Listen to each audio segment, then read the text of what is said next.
po jako akawuwo. Osina jana tugamba tubijjeyo era twamukiriza ne tubijjawo ne tukiza wano yatulaze yabadde atuzizza mbaye twazibye kamera. Abakristo wamu n'abakulembeze ku luguudo lw'e Bombo abagenda okuyita ssabasumba Mwogerere ng'agenda okutuuzibwa nga ssabasumba essaza ekkulu erya Kampala olunaku olw'enkya balaze essanyu n'abamu okuzimba ebiyitirirwa okusobola okumwaniriza. Wabula ye Kawanda poliisi eriko begobezza ebiyitirirwa abadde babizimba ku stage era ng'akulembeddemu okuzimba ekiyitirirwa e Kawanda ku kigo kya St.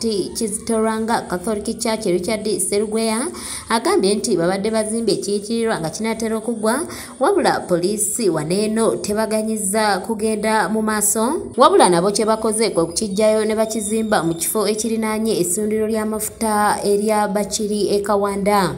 Okwaniriza ssabasumba okumujja kasana lugero ali mu Kampala okwaniriza wano kasiza ekitiirwa kino mu tawuni wali yabadde kikutte mu kamera so ne batugamba tuzijje waggulu eri tukize n'emmanga sikuyita ebeere ng'ekola emirimu gyayo. Ate y'oku kyalo ky'e Kakerenge abakatuliki b'ekigo ky'e Namariga e Lwero bakwataganye n'ab'ekigo ky'e Mwerere mu Wakiso ne bazimba ekiyitirirwa ab'e Lwero bagenda okukwasa ab'e Kampala Ssabasumba Mwogerere. Ab'e Lwero badde bakulembeddwamu Reverend Father Joseph Mwebe ow'ekigo kya Don Bosco e Namariga gonna agambye nti Ssabasumba bamusuubira ku ssaawa 12 ng'atuuse ku nsalo ezawula essaza lya Kampala ku ly'e Lwero era wano bajja okumukwasiza ab'essaza ly'e Kampala. Enkya agenda waliwo enteekateeka ekoleddwa waliwo essaala ejja okusomebwa enkya ku Kasiidiro ssaawa 12 Isaa 12:15 ajja kusimbula aveeyo ajje wano tulina okumulinda essaawa 12 n'eddakiika 25 n'eddakiika 3 ajja kuba nga atuuse wano tulyoke tumukwase kasana lyoke mukwase Kampala Archdiocese. Babakristo bategeeza nga bali mu kwesunga Ssabasumba waabwe n'essanyu eringi. Tulengera okumusiibula w'anaatukira kuva ku ssaawa 12 ez'okumakya zennyini era tumusuubira mu ddakiika tezijja kuba nnyingi nnyo aba nga atutuukako wano.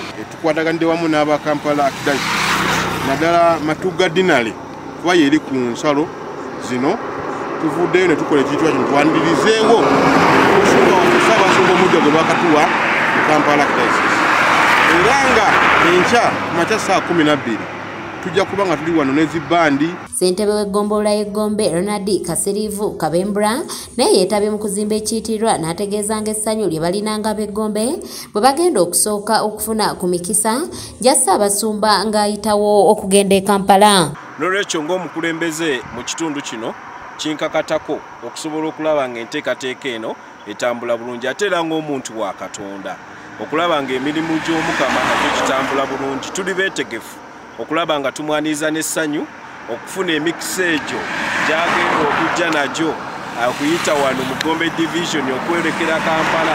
Ffe twesiimye ffe tugenda okwaniriza buli kirungi kigenda kusookera wano era tukakasa nti ekisa ky'Omukama kigenda kubeera naffe ebbanga lyonna. Jess Samuel yakusakidde eggulire lino ku lwa ABS Television. Besunze era mujja kulaba wano abanalaba wano amazina enkya gajja kuba mayitirivu ate si wano wokka ebiyitirirwa bigenze bizimbwa ku kkubo.